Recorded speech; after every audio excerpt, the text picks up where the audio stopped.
I'm just going to start us recording. There we go. So we're now recording so that we can upload this onto YouTube. So I just want to say a big welcome to everyone, to our panelists and to our attendees. My name's Daniel. I work with Insight Collaborative. We're an organisation that supports refugees along the migratory pathway. And I've got some absolutely brilliant panelists with me today to talk about the kind of criminalisation of humanitarians and the dangers that grassroots NGOs face. I'm just going to quickly introduce everyone, and then we will move on to the first questions. I've got a few questions that I will be asking our panel, but I'd also like to emphasise that anyone in the audience is very welcome to type out questions either into the chat box or into the Q&A, and I will read those out at a kind of appropriate time at a break in the discussion. And if you want to ask anonymously, you're most welcome to message those to me privately as well. So I'll just go in order on my screen. So first of all, it's Amber Bauer. Amber has lived and worked with refugees for the past 5 years as the founder of the grassroots charity Donate for Refugees, also as a host of refugees in her home, and as a regular volunteer on the ground across Europe's frontline camps and communities. As a host, her new family includes Eritreans, Iranians, and Afghans. And as a volunteer, she's experienced many camps and support groups firsthand. And despite COVID, she was back in Greece volunteering in spring 2021 and was shocked by how much sentiment had changed since she was last there. The next person on my screen is Sean Binder. Sean spent 106 days in pre-trial detention for what Human Rights Watch said was the criminalisation of saving lives, following his voluntary work coordinating civilian search and rescue in the North Aegean Sea. He still faces 25 years in prison. Since being released, he has researched such prosecutions across the EU via RISOMA and has advocated for policy change in the EU and the US. And last on my screen is Sue Clayton. Sue is a fiction and documentary film writer and director who also consults for Channel 4 News and ITV News. Her award-winning films include The Stansted 15 on Trial from 2019, Calais Children, A Case to Answer from 2017, and Hamadullah, The Road Home from 2012. A professor at Goldsmiths University of London, she co-authored Unaccompanied Young Migrants, Identity, Care and Justice, published by Policy Press, and recently published The New Internationalists, Activist Volunteers in the European Refugee Crisis. So thank you all so much for joining us. The very first thing I want to say is nobody's under any pressure to talk about their own case. Obviously, I think that there are people who have been through some really distressing experiences, and I certainly wouldn't want anyone to in any way jeopardize their case. And of course, please don't say anything that might jeopardize anyone else's cases either. But apart from that, I'd love to hear from all of you on your experiences and your thoughts on this situation. If you don't mind, we'll just start with the first question, because that's the most general. And that question is, what dangers do humanitarian actors and grassroots organisations encounter in their work? Are you happy to start us off with that, Amber? Sure. Gosh, it's a general question, but it's such a big question. I think I've been volunteering in many camps across France, Greece, the Balkans, with many NGOs over the past 5 years. And it just feels, and actually here in the UK as well, and it just really feels like the situation has got almost worse and worse over that 5 years. I think when we all started 5 years ago, we didn't know that we'd still be here. We thought we were plugging a gap and that gap would be filled and that we wouldn't still be here 5 years later on. And yet here we are actually facing more danger, more devastating situations to support, and more and more sort of crisis mode for the people that we're helping or the people that we're trying to help. And when I was across in Greece earlier this year, I was especially shocked by the change in circumstances there as a volunteer. The last time that I'd been across there was the new year for 2020, so January 2020. And at that point when boats landed, we were still when boats landed with refugees arriving from Turkey, we were still in help mode. The authorities would go to the shoreline. The authorities would help the refugees in the first instance. There were inevitably, on all of the islands, there were inevitably NGO groups that would then follow and would help in some way, whether it was medical aid, whether it was giving them clothes, whether it was giving them that first water and, sort of some biscuits to eat, and just that general help and that kind of courtesy. And when I went back sort of 18 months later, having not been there because of COVID for so long, I found that boats were landing covertly. People were leaving Turkey covertly.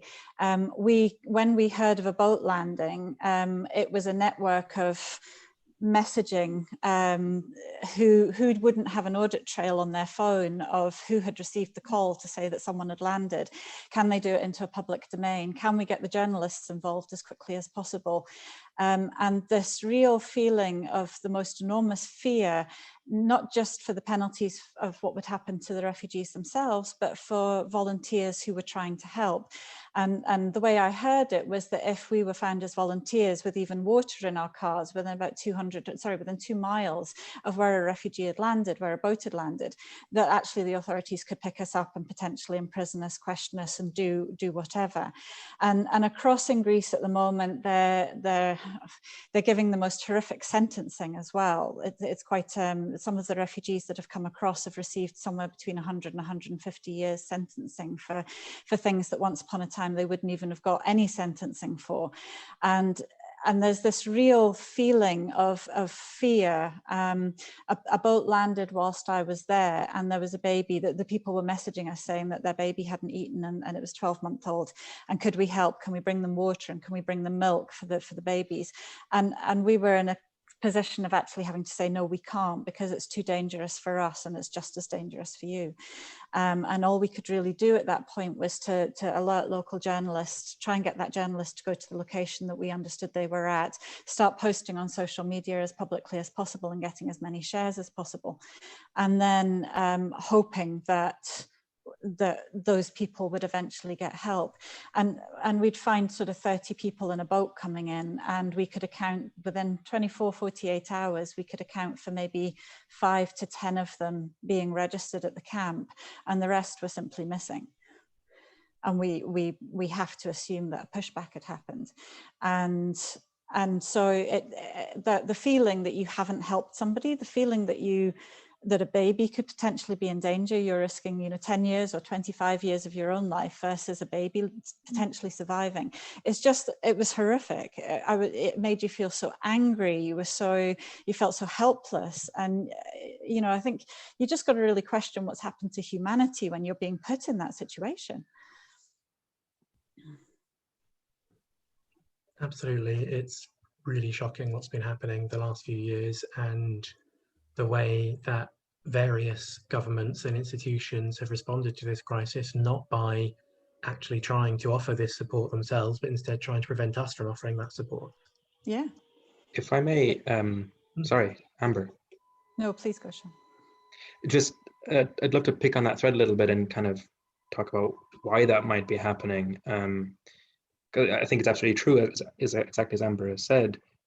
And I think the reason why, and so as you mentioned, Amber, at the outset, there was this support being provided by and in tandem with the authorities, so the government, whether it be the Coast Guard or the police or the emergency services, who had helped. And we see that across the Mediterranean. So at first we have operations run by the authorities, and as they pull back, we see this lacuna, this gap being filled by civilian search and rescue, or civilian humanitarians in general. And so that's really the reason that there was this gap made by a lack of service that needed to be filled. And the reason that the authorities seemed to leave is that there was this shift in focus. So at the outset, it was recognized that this was a humanitarian disaster. The Mediterranean is now the deadliest sea in the world because so many people have perished in its waters. There was a shift away from that to a shift of securitization. And we view this issue primarily, what the European Union does and its member states do, through the prism of security. That is to say that there is principally an issue of smuggling and trafficking and illegal activity at the border. And while that necessarily overlaps with the humanitarian issue and migration. The primary focus is that this is a legal activity that should be stopped, rather than this is humanitarian catastrophe that should be remedied or facilitated or helped. And that change is, I think, is super important. And I think the reason then why that change has happened is, and we see it in policymaking circles. I've come across it at the European Commission when speaking to commissioners at the DG Sante, which is the health ministry in the European Commission, for example, commissioners or personnel working there told me that the issue was something called a pull factor. This is one reason why I think what Amber has discussed already is that the belief is that the safer we make this journey, so if we provide a baby with food and water, that we necessarily make the job of smugglers easier. Because the safer that journey is, the more readily smugglers can sell their tickets or sell the boat trips to these to people seeking asylum. And this sounds really intuitive. This sounds kind of very obvious. The safer you make it, the more likely it is that people will begin these journeys. And indeed, if these are illegal journeys, then we should be stopping them. Of course, when you think about it a bit more and you kind of pull away at the intuitiveness of that argument and you flip it around, its negative is, well, the more deadly we make this journey, the better it is. And that cannot be the case. Purely on a moral basis, that cannot be the case. But even on its internal logic, if you accept the fact that it is ideal to stop smuggling and to disregard the whole idea of loss of life at sea, the pull factor doesn't actually exist. There is no correlation between and neither positive nor negative, between the rate of people taking an incredibly dangerous journey through the Mediterranean and the amount of search and rescue, the amount of humanitarian assistance that exists on the other end of that journey. There just is no correlation. There is a stronger correlation, for example, with the weather, but in that itself is not sufficient. That's because they're, obviously asylum seekers are not a monolith. There are various reasons for leaving any part of the Turkish or the Libyan or any of the coastline. And the factors for immediate departure also vary and are different. And so we just wanted to problematize this entire idea of why it's happening. And even on its own internal logic, it is not coherent. Absolutely. Absolutely. I could continue if it's okay and kind of discuss the question. And often is, well, Sean, there must be something, like there must be some kind of pull factor, and I'm not sure whether there is entirely, but I would certainly say that, ironically, and this is so problematic, is that the securitization that the European Union, via Frontex, via its relationship with Turkey, via its third country agreements with Turkey and Libya, those securitization policies that try to stop smuggling end up producing the necessary factors that facilitate smuggling. And I think it's really quite obvious when we unpick it. There are kind of 3 points to make about this. So first of all, it's illegal to be in Europe without the necessary documentation. Right? You need to have the correct passport, the correct visa, the correct paperwork to be in Europe legally. Most people seeking asylum don't have the luxury of applying for visas, right? They are literally leaving their home as quick as they can for out of fear. And so they don't have that time. So for the vast majority of asylum seekers, this whole idea of visas it's impossible. And then we secure our border. That is to say that we have Frontex and we try to stop people coming across. So what other way is there to seek asylum but to undertake these incredibly dangerous, illegal, dangerous journeys? So in many ways, securitization breeds the need for securitization and never gets to the root cause, never solves that problem. The irony there, of course, is that I say illegal journeys, and indeed, as was mentioned, I face imprisonment for allegedly facilitating illegal migration. What's interesting about these cases is that oftentimes the authorities that are pressing charges, for example, in my case, will say that we are facilitating the illegal entry of asylum seekers. What's interesting about that is in the terminology. They admit that the folks we help are asylum seekers, and by law they are exempt from illegal journeys. They cannot commit illegal journeys because it is understood that asylum seekers will get to safety by whatever means they can. And so in many ways, this whole narrative around illegal migration can be problematized even further. So what I hope to have said is that, yes, there is immense danger for humanitarians and indeed asylum seekers, of course, first and foremostly, and that is criminalization of the kind of humanitarian assistance being offered. The causal factors there are the pull factor, which, as I've tried to say, does not have any merit, isn't internally coherent, isn't externally coherent. And finally, that it is somehow ironic or it's self-defeating. Couldn't agree more. Can I respond to something short?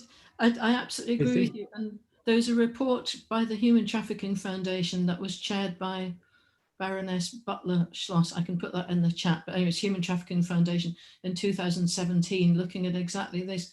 And they systematically in that report take down the idea of the pull factor. They specifically looked at that. I think they were asked to address that. There's pressure on them by government to address the pull factor. And they just systematically, following what Sean said, completely take that argument apart. They look at all the different reasons why people travel, how, as you say, they don't have the paperwork to do it any other way. And she's particularly looking at minors, unaccompanied minors, but it's a really good refutation if anyone needs that evidence for dismantling the pull factor. And I was just going to add to what Amber and Sean have said. Having written that, well, when I say written, the book I did, The New Internationalists, I have to thank everyone, because it's the evidence of 130 active grassroots volunteers. So it's not really my book, it's everyone's book. And analysing that, it seemed to me there are like three kinds of ways in which humanitarians are being criminalized. The first is very much along the lines of what's happened to Sean. It's people who are assisting other people effectively across what are seen as borders, and they're generally accused of trafficking. A lot of the sea rescue people have been accused of trafficking. And for the reasons he just gave, that's it's a huge paradox. And then another kind of form of criminalization is not being allowed, as Amber was saying, not being allowed to physically actively deliver humanitarian aid, which has got to be in breach of any number of international protocols, UNHCR guidelines, and so on, physically being prevented. And the third one, which worries me as well, is restricting our ability, our means of being able to protest, to support in solidarity protest movements in camps, to be able to be in the camps when they're being now closed off with COVID often as the excuse, or in all other circumstances. Soon it's going to be demonstrations in the UK under the new police security bill. So to me, there are three sort of areas that I've noticed in which people are being criminalized. And I was just going to say really briefly, the example I was just mentioning to the panel before, just because these are ones that people may not have known about. The Italian-French border, which is around Ventimiglia, has been closed to asylum seekers, which even though it's a Schengen border, and people are leaving Italy and going up into the Alps, and especially in the winter months, they're getting lost, they're dying of exposure, they're suffering terribly. There've been a lot of actual deaths, bodies found there, and the mountain communities have actually set up places to welcome and support them and give them rest, and then also just safely lead them down. The mountain communities on the French side, it's a place called La Roya. They've done incredible work. There's a group called La Roya Citoyenne, Citizens of La Roya, and they're all being regularly arrested. So every time they take someone just down the mountain, they're in danger of being arrested.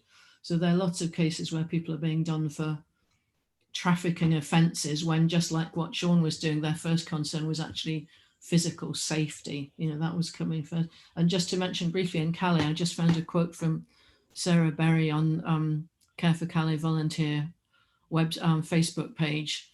When the jungle was in Calais, there's a dreadfully reactionary mayor of Calais called Natasha Bouchard, who's a sort of Le Penite, and who used all her local governmental powers to stop volunteers just simply being able to offer aid. And it was unlawful for months and months for volunteers to, or for anyone, not just a proper volunteer, anyone to offer a glass of water or a sandwich to some starving person, who hadn't eaten.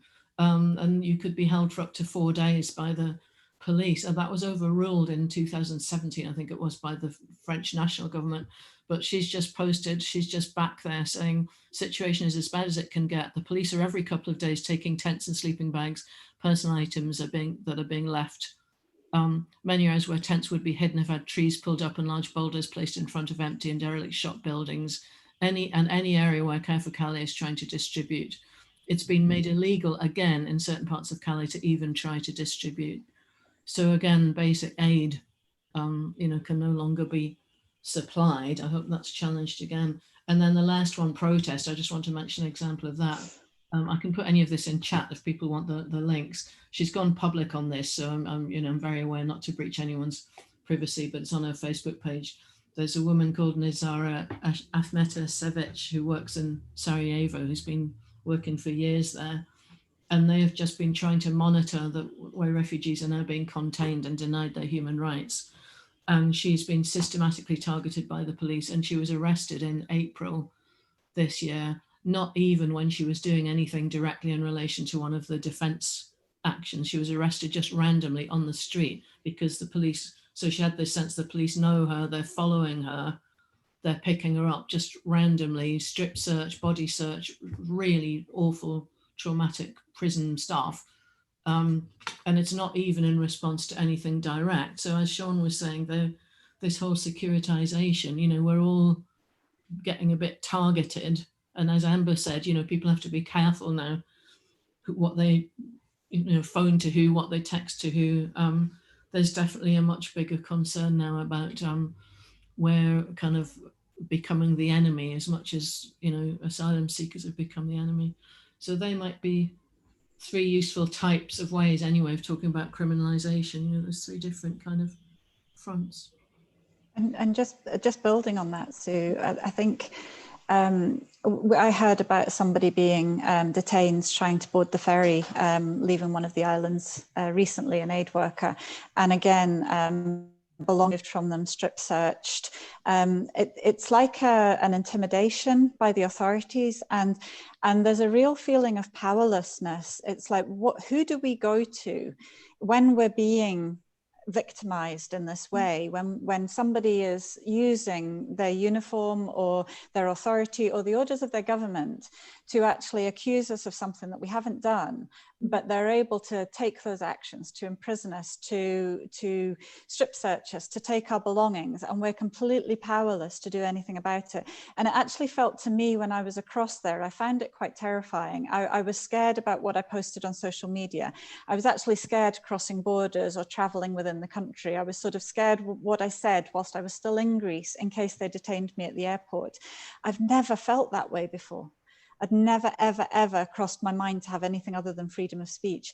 And now there's this real feeling of, if someone detained me in Greece, do I feel like my own government would start fighting for me to be released?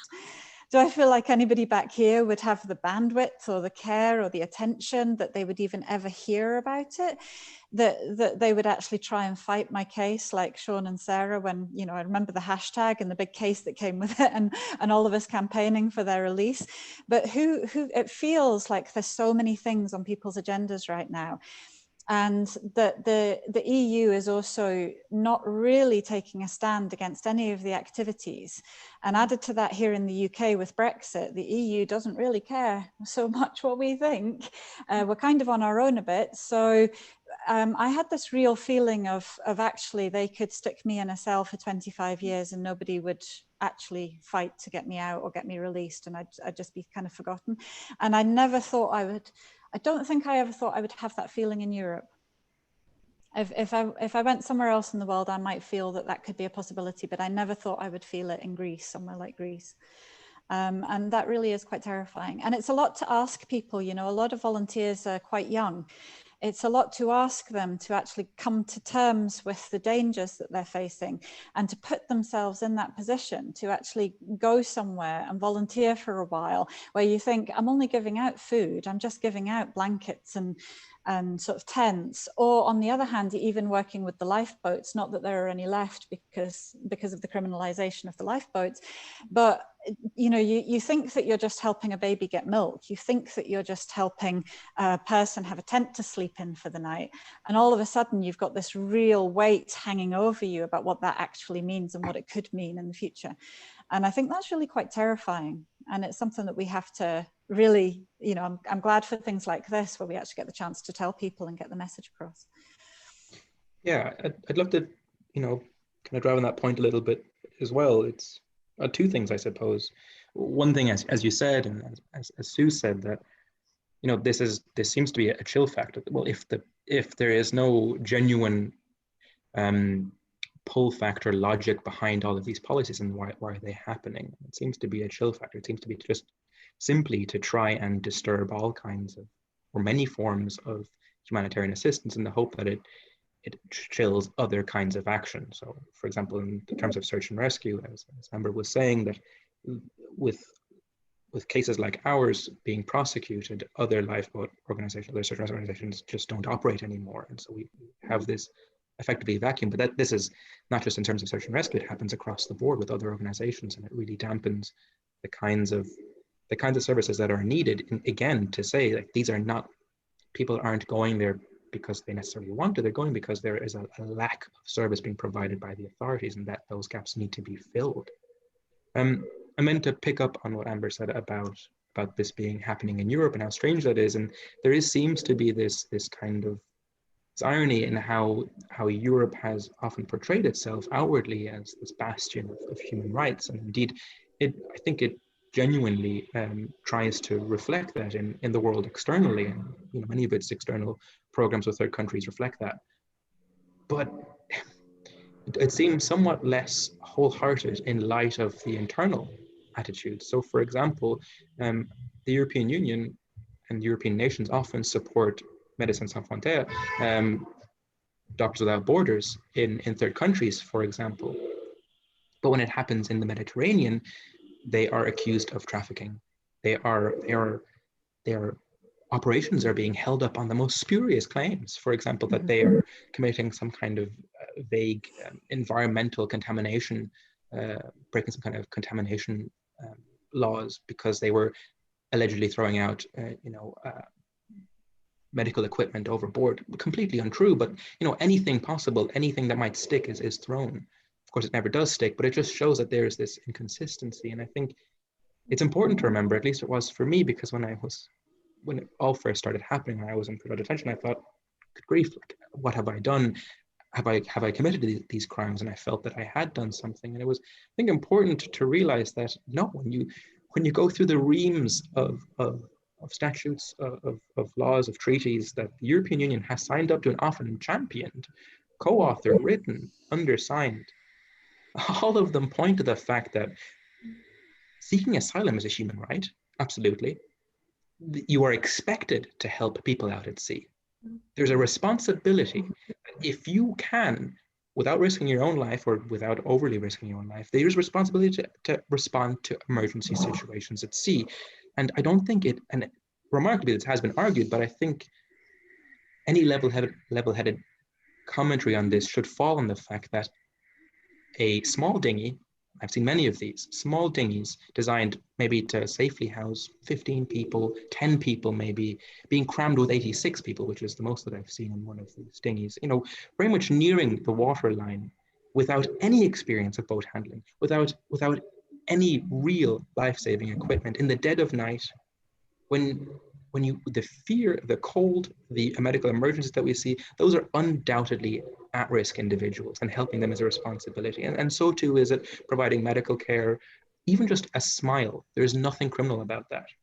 I think we really need to remember that. And in this conversation, it hasn't come up, and it isn't really questioned, and it shouldn't be, but I think it often is. And all of these cases, all of these prosecutions, all this, these slight turns of phrase, this, we know them already, for the floods of people, the all these tropes, and the way that we frame humanitarian assistance as, it might not be illegal, but is it right? Is it naive? There's something wrong with it. All of that slowly whittles away at people's confidence and at people's fundamental knowledge that these are human rights that need to be upheld. There's nothing really political about it. Whether you're on the right or the left, no one deserves to drown. And that's the basic truth of it. Yeah. And if I can sort of bring it back to the UK for a minute as well, because we're in the midst of getting a new immigration bill that it looks like no matter what we do to protest it, it's going to come in. And what it looks like it's doing to me is essentially making seeking asylum illegal in this country. It's not combating that pull factor. It's not combating smugglers. It's not combating any of the things that they claim it does. It is literally just making seeking asylum illegal. And back to your point, Sean, we claim that we're at the heart of human rights. We claim to be this amazing set of nations that are sort of leading the world. And we're just not practicing what we preach at all. I find this really devastating, and I know that the others on this call do as well. But I just so kind of ashamed of it, and I just find it really devastating that we find ourselves in this position. And there's certain activities that we mentioned at the beginning when Daniel introduced me that I host with an organisation. So I have refugees that have lived with me we've been hosting for over 5 years, and we've had, I think, about 8 or 9 people come and live with us. And essentially this new bill, I think, is going to make that activity, if they wanted to, they could actually make it illegal for us even just to host. And I think that's quite incredible. Just to give people a helping hand, to give them aid, to give them somewhere to live, that could potentially become illegal in the future in the UK. There's also a really interesting same situation in Brussels, where they set up a system, all the arrivals were going to a park called Maximilian Park. And it was really interesting. It was very much a local citizens initiative. It wasn't particularly any, left organization or anything. It was literally local people who were looking at these kids in the park and saying, they're cold, they're hungry, we need to help. And they set up this fantastic system where, especially for young people, they're doing, as I'm sure you know, Amber, it's called Platform Citoyen, Citizens Platform. And they would just go to the park and say, who needs a place to stay tonight? And it was literally done like that. And so there were hundreds and hundreds of people every night hosting, especially the younger people. And then the Belgian police, for a period of time, said they had the right to come into people's homes to investigate that and to charge them with harboring on illegal asylum seekers. But there was a massive public protest. I think it was 2019 thereabouts. Huge, enormous protest. And what was interesting in Brussels was it didn't seem to come, as I say, from any established groups. It was just a genuine, a bit like in Britain, I think, in 2016, and when we're all watching the Syrian war, loads of people who weren't even that politicized were saying, I've got a spare room, I'll take a Syrian refugee, I'm seeing the war on TV. So I think also we shouldn't forget there's a huge public support, but we're always led to believe there's not. And Theresa May, when she brought in the hostile environment policy, when she was Home Secretary in 2013, and she was asked, why do we have, I never realized hostile environment was an actual policy. I thought it was just a phrase that was used. Actual policy. Great country we are to have a policy called hostile environment. And she said, why have you brought it? She was asked, why have you brought it in? And she said very smugly, because it's what people want. And I think all of us as activists have a phrase or a thing that wakes us up in the night and keeps us angry enough to keep going. And that was it for me. I thought, it's not what people want. Which people maybe, but huge number of people support this. But as we were just saying before this started, it's kind of gone off the radar with COVID and everything else. And the press are just not so keen to report it as they were. And there's this general idea that somehow the awfulness of Europe that Amber's just talked about is we somehow have to accept that, but we know it's not like that. That's why I did that book. I've had to do a weird calculation, but I figured that at least 250,000 European citizens volunteered in one form or another, and many more donated, probably 5 times that number donated. So I think we have to remember that we don't all, even if it's not very visible at the minute, I think that's why we get demoralized. We all, there are a lot of Europeans, there are a lot of people who hate this regime and hate the whole term hostile environment. And as Sean says, laws are being broken. I mean, maritime law specifically says you must go and rescue if you're at sea. You have an obligation to rescue a craft in distress. And so many, the Calais, stopping people being fed, so many of the breaches that's criminalizing humanitarians are blatantly unlawful, either against national law or international protocols that we've signed up to. And so one thing I work on a lot, apart from volunteering, is I work hugely with lawyers, because these things have to be challenged, and one way they have to be challenged is through the courts. We've got to keep protesting these breaches. That actually leads very well into our next question. But before we go on to the next question I had for you, I'd just like to relay a question to you from the chat, if I may. Now, I don't know if this is something that falls within any of your areas of expertise or experience, but someone has asked, can you explain how the Nordic countries stand in this terrible mess? They specifically mention Norway, since it's not an EU member, but if you have any knowledge of what's happening in Sweden, Denmark, or Finland, it would be very interesting to hear about that as well. Is that something any of you can comment on? I should put some, reference in the chat, but there's a woman called Kristina Quintano who lives in Norway, who's one of the most amazing activists of all time. If you Google her, she's actually with us. Oh, Kristina! Say something. Hello. I was just about to say she's the most incredible person. So there you are, incredible person. Kristina, tell me what's happening in Norway.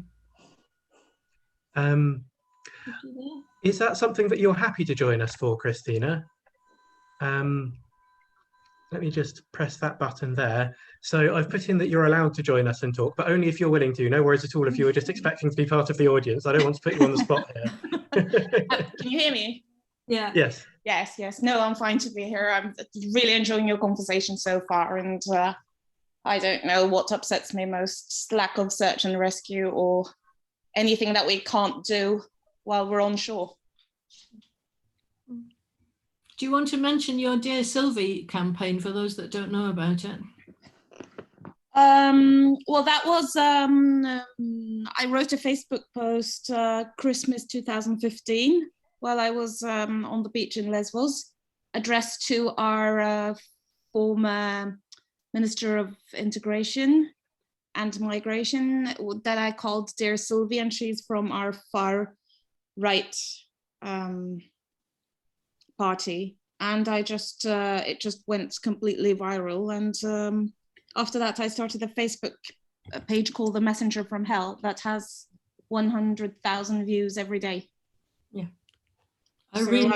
Making sure to keep Norwegian viewers and readers updated, because there is absolutely nothing about this on Norwegian media at all.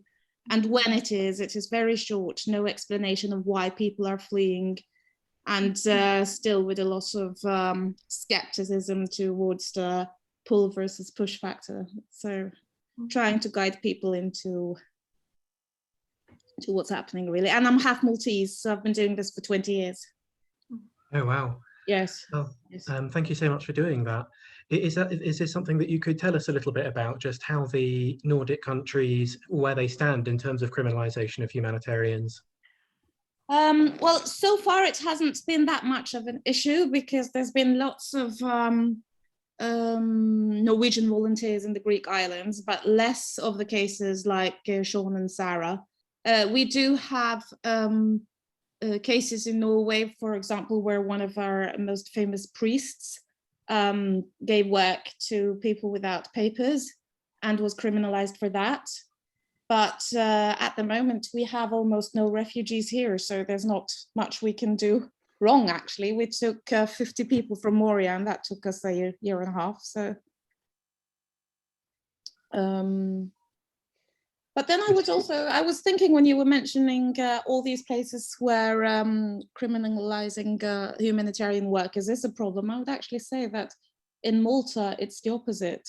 All the NGOs are working right outside the refugee camps in very close cooperation with the government. So search and rescue outside Malta is, of course, a completely different issue. But for the refugees who are actually on the island, there are many, the governments are quite happy to work in close cooperation with the NGOs. Kristina, do you think that's very much how it should be, isn't it? Yes, absolutely. So do you think that's because Malta just, is still at that point where it needs the volunteers because it doesn't have the infrastructure, it's not prepared to put up the infrastructure? Is that just, as Amber said earlier, the beginning phase, when, like the beginning phase in Greece, when the authorities needed the volunteers and they were happy to let them have a role? Because I think it is like that in some places. A little bit different because they don't have that much of foreign volunteers. Right. So well, except for the Kempsons, but they're English as well. So I'm thinking that sometime at the beginning, at least in Greece, it was easier. The authorities weren't that hard on the local volunteers. Right. Yeah. So I'm unsure, because of places where I see that it's the local volunteers that are the more than the foreign ones. It's a bit different. But Malta had, the first boat came into Malta in 2001, straight into my fishing village. And I think that Malta just knows that they need the help of volunteers, both for practical and financial reasons. So I'm going there in 2 weeks, and for example, they are letting us buy fans for all the ISO boxes to make it cooler for the refugees. So they're sort of, but everything has to go through them, but they're very happy to get all the help they can.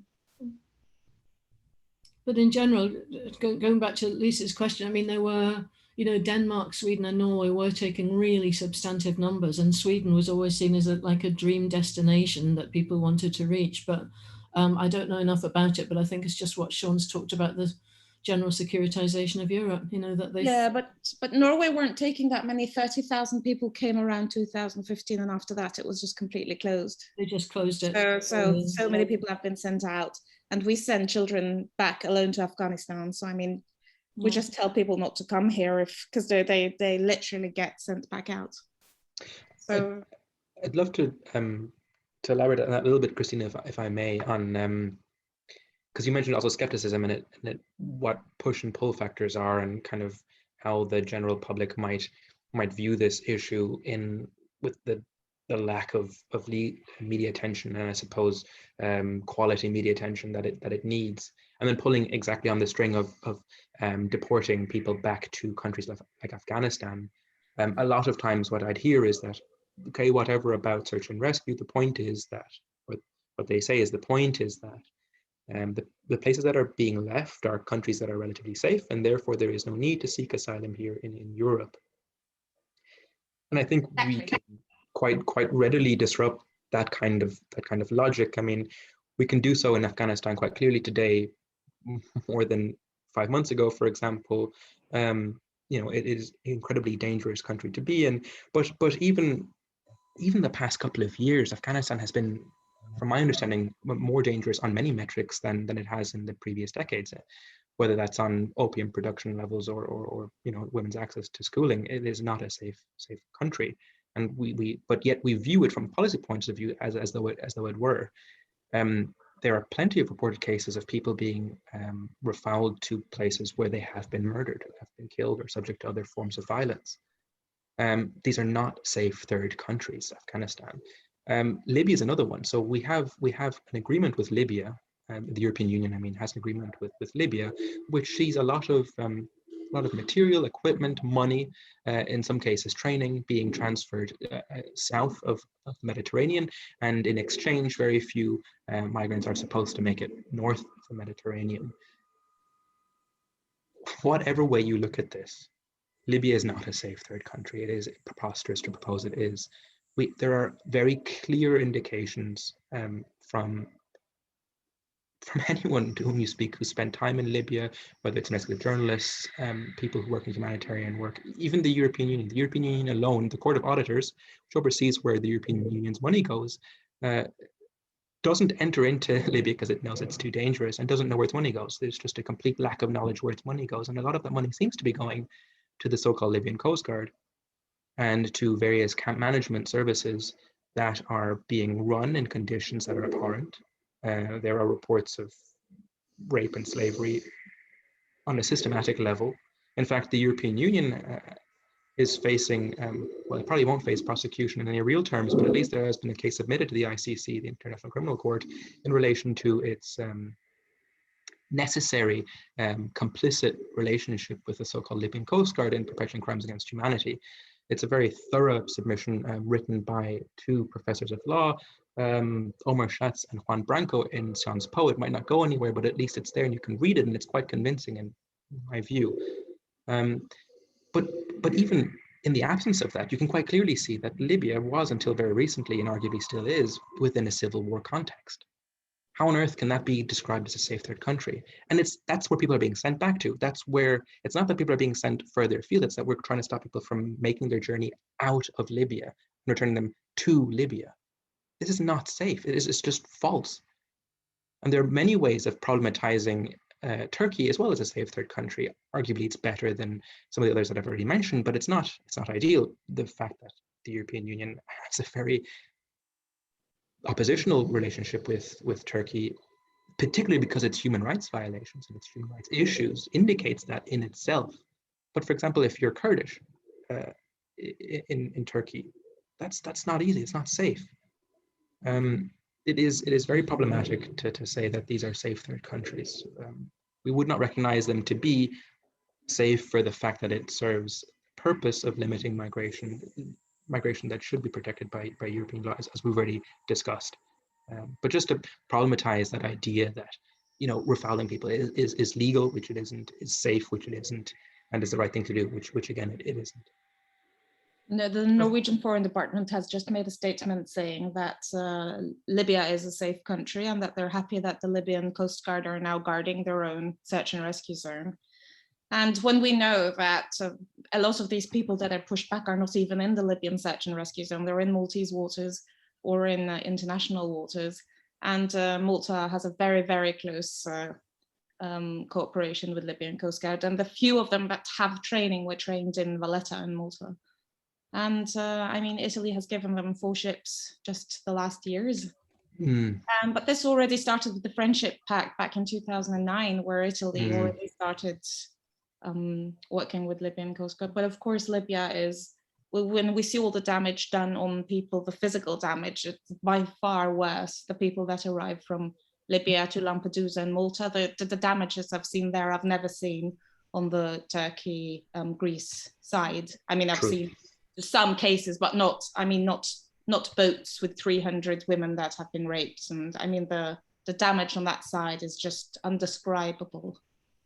I'm not sure if this is going to be useful, but it's something that I do when I give presentations is I read a little bit of research. It'll take maybe a couple of minutes. I'm not sure if we have time for it, let me know. But it's a bit of research done by Forensic Oceanography, which is an organization as a part of forensic architecture. They do a lot of research, really high quality research, forensic research into all kinds of political issues and humanitarian violations. Could we have a few minutes? I think we don't have a huge amount of time left, so would you mind linking to it in the chat, and then Absolutely. people can follow that up themselves? Thank you.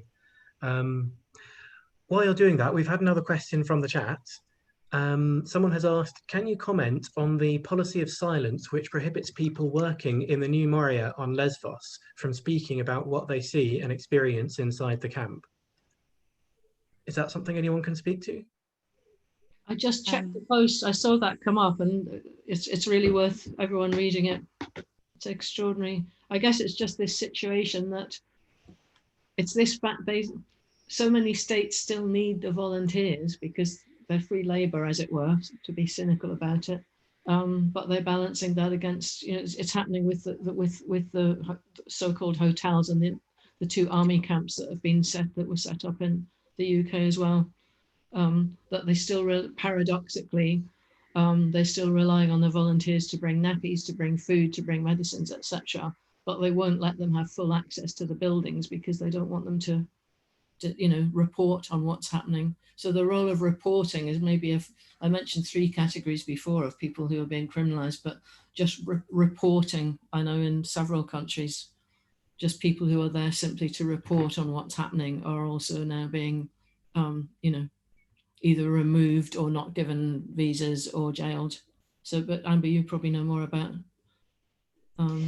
Well, I know you can spot the silence. I'm not sure I know what the policy is behind it or why, but in the role that I do, like Donate for Refugees supports 40 to 50 different NGOs across Europe, and we're getting less and less information from any of them about what's actually going on the ground, and more, like if we try and do Facebook Lives, interviews, you'll notice nobody here today is actually in Greece at the moment, because there's this feeling of you know, sort of the fact that you can't speak when you're across there, that you don't have that freedom to say what it is that you're seeing, what's happening. And the only people that do seem to be able to still speak freely, potentially, is legal teams and journalists. But when you get just your normal coordinator at a distribution site, those people are getting quieter and quieter and quieter. And we're getting, we're always asked, can you share videos? Can you share photos?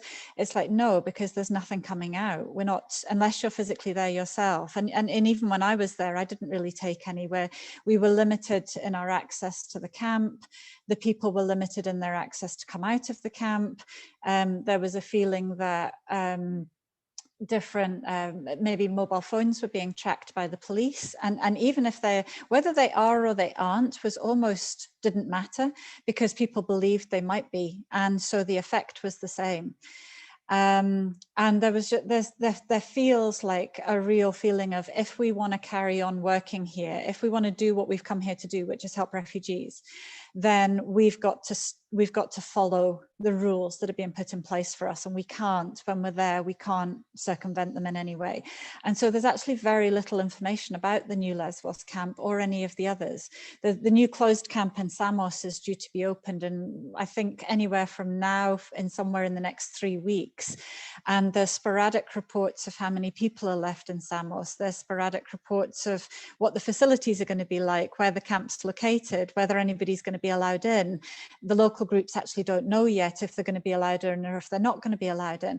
And this feeling of control all the time, it's that you step out of line in one way and we'll withhold your paperwork, we'll stop you from doing what you want to do. But fundamentally, certainly for Greece wants the NGOs there, because as long as they're spending money in Greece and putting money into the economy, as long as they're doing the job of the authorities for them, then Greece doesn't have to do as much. But they don't want the spying, what they think of as spying. What they don't want is reporting on how bad the conditions are. And certainly in Greece, the conditions are horrific. They're just absolutely horrific. There's a new policy came in on the 1st of July, which means that nobody is getting any state support if they're not living in state accommodation. And this is forcing people, they've given them open cards, so they've kind of let them carte blanche leave the islands and go to the mainland, but they've got no facilities for them in Athens.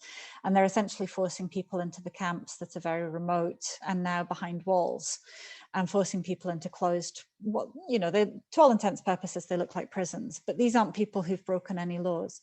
So it's just, the situation is getting worse and worse, and the authorities are clamping down on what anybody's allowed to say about it. And I'll be completely honest, as a charity, we're noticing it, because the lack of communication coming out, the lack of volunteers able to travel, and all the rest of it means that donations are plummeting. We're actually not getting in the money that we used to get, because we've gone from the news headlines completely. So the lack of images, the lack of sharing, the lack of, sometimes the refugees share themselves from within the camps, sometimes the volunteers used to, the fact that that isn't really happening, and everybody always has to put a positive slant on everything externally facing, is having a real knock-on effect on what we're actually able to do and how we're able to help.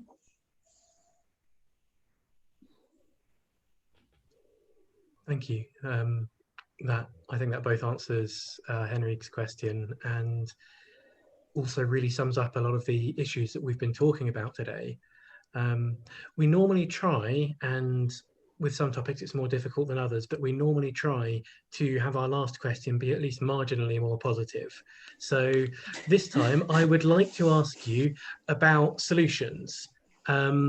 What can individuals and NGOs do to address these concerns? And also on a wider level, how can we counter the prevailing socio-political culture that actually encourages the criminalization of humanitarians? Do you mind if I have a positive thought? Does anyone want to hear my positive thought? Please, yes. The sun's come out, that's one positive thought. Yeah, couple of things. More and more, as I say, having put together that book and really reflected, I stepped back from sort of frontline activism to reflect and to produce that book, New Internationalists, to try and make a little contribution back to the movement, as to possible ways forward. And one thing that struck me really clearly is how we have to make stronger alliances with other social movements. And a couple of really quick examples. One is that when the Grenfell Tower fire happened, and a lot of the people in the Grenfell Tower building that burnt down were asylum seekers or recently arrived refugees, as it happened in particular. But that aside, when that happened, the government completely failed, the British government completely failed to get all the survivors into proper accommodation, give them, you know, places for the kids to play, food, counselling, etc. It was the Calais volunteers that just went boom and just did it, because they know how to deal with a crisis in a humanitarian way. And then showing the Calais film back at the Grenfell Justice for Grenfell campaign a year later, they said the Calais volunteers had raised so much stuff for them. It was more than they actually needed in terms of supplies. And they said, do you think it's okay if we, Justice for Grenfell, go as a delegation to Calais to express solidarity with the Calais volunteers, which was one of the most emotional moments of, you know, they said, we've suffered enough. We've looked inward for a year. We've grieved for a year. We want to go to Calais and help these other people. And that just sparked something in my head. Then if you look at Black Lives Matter, there are massive, massive connections that are being made with the whole XR. I've been working a lot with Extinction Rebellion in terms of obviously climate change triggers more, you know, global migration and refuge. There's going to be 5 times more refugees apparently in 10 years time because of climate change than because of war, you know, building links with XR, with Black Lives Matter. But the final one, and Grenfell, the final one that really interests me is this whole use of the word care, that since COVID, there's a whole new, slightly maybe academic, I don't know, but there's something called the Care Manifesto that I feel like a weird professor here putting all these book titles in. It's not really like me, but there you go. The Care Manifesto, which is a collective project looking at all the ways in which the COVID crisis has brought care to the fore, you know, all the NHS militant actions, you know, neighborhood community, supporting Black and, you know, BAME communities who've been hit worse by COVID. So there's Care, BLM, XR, you know, Grenfell. And I feel like we've got to build this broad platform, and not just, there was like the refugee volunteer movement, but I think it's absolutely essential that we make these bigger alliances, you know, across, not just across all countries in Europe at the very least, but looking at these broader issues, and taking care maybe is our key word, because we as volunteers have always known it was about care. Like Amber said, it might be a biscuit, it might be a hug. That can be as crucial to somebody's survival as anything else, you know, it's that welcoming. And so I think there is maybe a way to reach more people and maybe break through the media again, as we did about 5 years ago, is to, I think people do now have this understanding of care. Even if you look at what just happened with the World Cup, you know, young Black sports players, you know, they need our care. Gareth Southgate said, you know, we need to hug those young players. There's a new sense of care floating around, which I think we should mobilize to go against that whole notion of hostile environment. But the Care Manifesto, I honestly recommend it. It's like 10 amazing polemical short pieces on different ways care can be sort of politicized to kind of bring about social change. That's really interesting, and I'll definitely be looking for the Care Manifesto once I'm off this call. And I think as well, I completely agree that coming together, being a more united voice, and trying to have, you know, even as refugee associations, I think that we've been a bit adversarial at times. We've kind of fought within each other rather than working with each other at times. So to bring all of those organizations together as one again, one voice, because we are essentially still all doing the same thing and trying to fight for the same thing. But yes, to bring in Extinction Rebellion, to bring in Black Lives Matters, and to connect them in some way would make it really powerful as well. And just to get the headlines back again a little bit. And I think another, to try and keep it positive, Daniel, another thing that I'm seeing is, whilst I'm seeing a lot of political rhetoric and a lot of politics that's very negative, very right wing, very hard, very hostile, I'm not seeing it in real people, and I'm not seeing it in community, and I'm not seeing it on the streets, and I'm not seeing it in TV or movies or adverts or marketing. I'm actually seeing a world around me, and I hope it's not just because I'm in London and we're such a cosmopolitan place, but I'm actually seeing a world around me that's probably the most diverse and inclusive that I've ever seen, despite the politics. And it's almost like everyone else is fighting back. You know, at the end of the day, businesses want to make money, and they know that their customers are diverse, so they're not going to alienate anyone. But that's actually very influential in what we see in our day-to-day lives, and how the kids are brought up, and how the next generation gets influenced. And I'm just not seeing the hostility of our government played out in everyday life. And maybe, you know, maybe I'm just really lucky in that, or with where I live, but I'm just not seeing it. And I think that they're going to alienate themselves eventually, and I live for that day.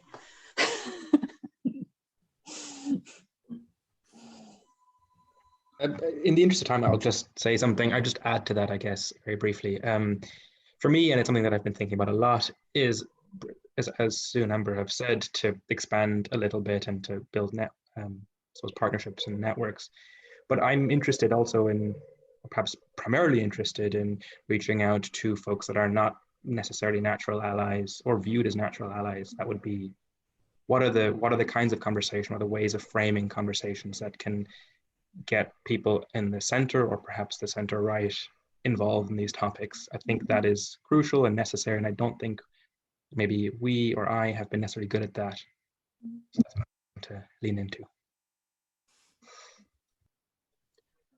Absolutely, yeah. I think it's really important to have an alliance of everybody who is against this kind of very hostile and authoritarian rhetoric, and indeed criminalization. I think that we should probably be wrapping things up now. I'm just going to put links to Insight's social media there, so that everybody can keep an eye, because we run 2 webinars a month. Our next one will be on the 28th of July, and will be on the subject of pushbacks, which is another really important and timely topic. So please do join us for that. I would like to say a huge thank you to our brilliant panelists, Sue Clayton, Sean Binder, Amber Bauer, and our surprise special guest, Kristina Quintano, as well. You've all been fantastic, so thank you so much. And thank you to our attendees for joining us as well. I hope to see you all soon. Thank you so much. Thanks, Daniel. Thanks very much. Bye. Bye-bye. Thanks.